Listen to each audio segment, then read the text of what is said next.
welcome back to the Rome Unpopular Opinions, and today's video is going to be a wrap-up of March. Why did I start this way? Because I really like the costume. I don't know what to tell you, and I hope that you can at least somewhat hear me. So, today we will be going through all of the stuff that I read in March. If I do still finish something, even though it's like the 30th today, I don't know, I'll mention it next month. But without further ado, let's get into the video.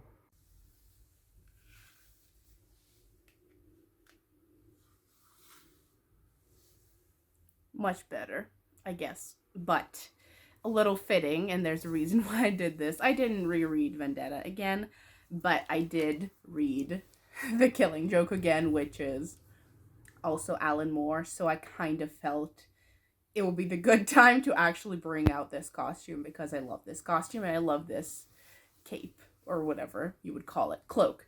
So, first book I reread was The Killing Joke because I've been wanting to buy this for years. It's not my favorite Alan Moore, but the drawings are stunning. Like, the art is just absolutely stunning and the colors are very vivid. So it was worth buying. I finally bit the bullet. I got it. So I read it again. It's a 4-star, just like last time, because I feel like the story didn't really have enough room to breathe. Like, it's enjoyable, but mostly because of the way it's drawn. Like, the story by itself is fun and all, but not very long. Alan Moore is very, very good at more novel-like graphic novels, but this was apparently the most famous Joker thing ever made, so he did something right. I just never really thought this quite reached perfection, but it's still very much worth it. So if you're in the mood, pick it up. It's very short. Online, I think it's like 40 pages, maybe a little bit more, not over 50. Very, very short. Ridiculously expensive given how little there actually is, but it's actually stunning because this like deluxe edition or whatever, when you remove the dust jacket, is like another image. So this is stunning, and I thought I'd showcase Alan Moore first.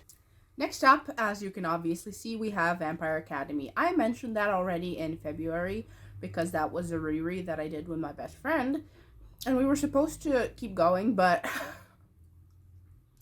I'm not sure if I can put myself through that again because I could barely stand it when I was a teenager. Now that I'm not one, it's not good, is all I'm gonna say. I gave it 2.5 stars because I always rate things based on what they're supposed to be, and I think this is exactly what it's supposed to be.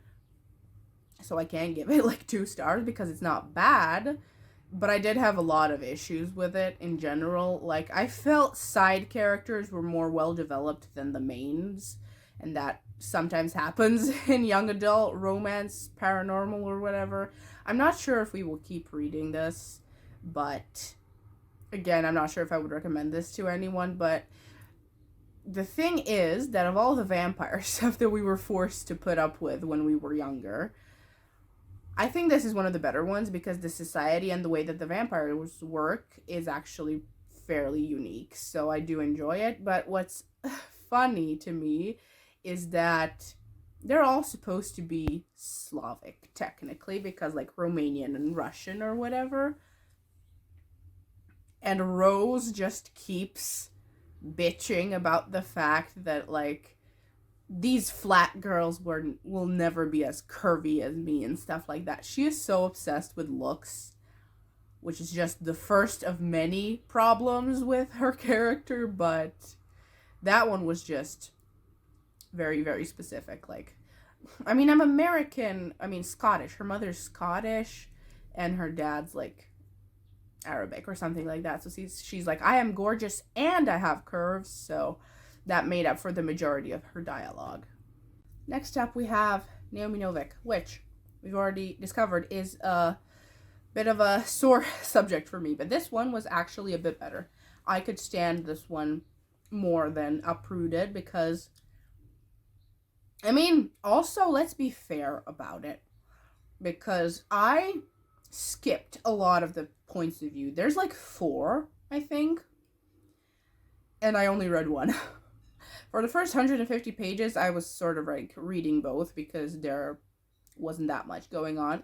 But as soon as the otherworld stuff keeps going on, I just read that. I was not in the least interested in anyone but whatever the hell her name is, the main girl, the main girl, like the Rumpelstiltskin girl. I was only reading what was going on with her and like skimming the rest because I just did not care. In the beginning, I was like, okay, if they literally end up with these two, then I give up because that's not only predictable, it's awful. And I thought this would go in like a female rights kind of direction, which frankly it would have been better than what actually happened. But I will say that I mildly enjoyed the romance, even though it wasn't really based on anything when they do end up together, because I was just like, okay, sure, I mean, why the hell not? So, better than Uprooted, because there was actually something interesting to pay attention to, but I am not sure if she's bad at standalones or if she's just bad at fantasy, because she comes up with a concept, doesn't give a damn how she's gonna play it out, and just hopes for the best. It's like 400 pages of stuff that doesn't even need to happen all at once. There's no point, really. There's no time to flesh anything out, which I guess makes sense because it's a standalone. Maybe I'm just a hater of fantasy standalones, or maybe she just can't do them. But this is the second one where I barely cared about what was going on. Like, barely. If you have one book to set up the people, then at least make sure they are people that I really, really want to keep track of. Next up, we have got Ursula Le Guin, who I finally finished in March. I read The Other Wind, and I read Firelight, which is the book that she wrote before she died, and you can kind of tell. But I don't know really what to say about this one because I needed a break after this. It didn't break me, but I needed an emotional break because the things that she talks about are things that are very important to me, and when an author agrees with you on that front, it kind of hits you hard a little bit. And she brought all the characters back and together in wonderful ways, and it was a very, very peaceful book, even though it's technically the last in a series. And her writing just calms me down in ways I can't explain. I will shout it from the rooftops that there's a reason why Miyazaki really loves her so much, that those are his favorite books, Earthsea, and you can tell why that is, because every sentence she writes is just so magical. I don't know how else to explain it. Aside from Tehanu, everything else was just so very peaceful. And the way she was describing animals here and the character with his little gray cat and stuff, that just absolutely obliterated me. And if you're someone who loves animals, good luck not tearing up. I did tear up and full on cry during this book like 3 times, which has actually been a while since that has happened. So absolutely wonderful. I'm very happy that I finished the series because now I can confirm that it's worth it. The illustrations were stunning, and it was just wonderful. It was absolutely beautiful, and Tehanu aside, this entire series is so worth it that I think I will be recommending it to anyone who, by some weird chance, has never heard of it. So, read Earthsea. Everything but Tehanu is worth it, so push through. Next up, Anne of Avonlea. I finally actually finished Anne of Avonlea in March. I think I read this for like 2 months on and off, I guess, so I don't really have thoughts on this because I already read it and you probably already know my thoughts.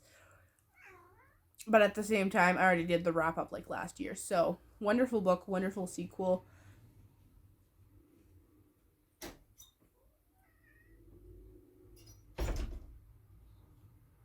Anyway, the cat wanted to get out. I do apologize.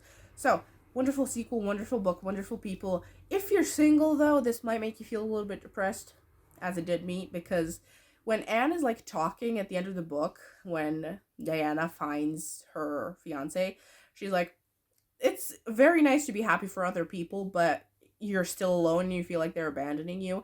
And I feel that, but she gets Gilbert. Like, in the next scene, she gets Gilbert and she feels better. I don't have Gilbert, so I don't feel better. That's, I guess, the only comment that I really have. But there's a chapter that's stunning when I think it's called The Golden Picnic. That entire chapter, like, describes why people like cottagecore so much. So, much like Ursula, this book is just so soothing to read. Very, very soothing to read, and I think that apparently I need that lately because I've been reading and watching a lot of the stuff that just relaxes me, and this is very, very good at doing that job.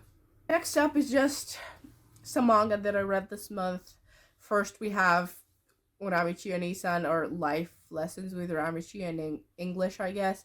I read volumes 4 and 5, and I should have read this a long time ago because, like, it's very easy to read. It's a comedy. It's like a slice of life.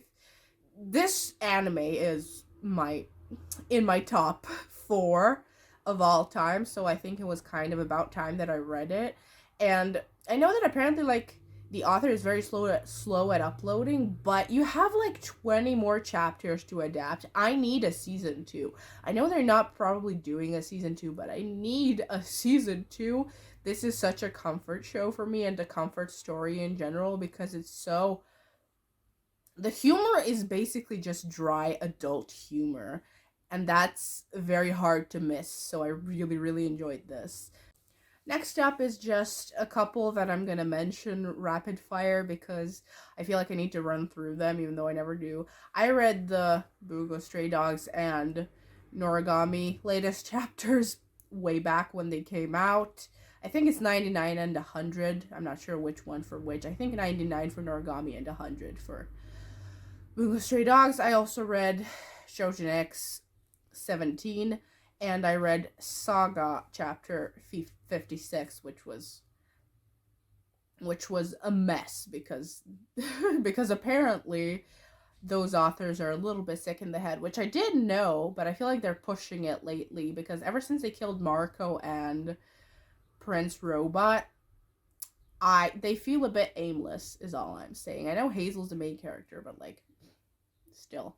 Also, yes, I said who died, but like it came out 4 years ago. I don't know what to tell you. And lastly, this is just going to be an ending. What I'm currently reading is Cloak of Deception because I really want to get to Revenge of the Sith, and this is the last one that I really have that's before that. It's about Obi-Wan and Qui-Gon. Very fitting, and Kenobi's coming out in like a month and a half, so what I'm currently reading, I'm about halfway through. I'm going to hurry it up a little and then let you know. If I finish it today or tomorrow, I'll still mention it in April's wrap-up, but I just thought I'd let you know what I'm currently reading. I guess that is it for this month. I will see you in the next video. I hope you enjoyed. Let me know what you read, because I really want to know. March is a bit of a chaotic month for all of us, and I will see you in the next video.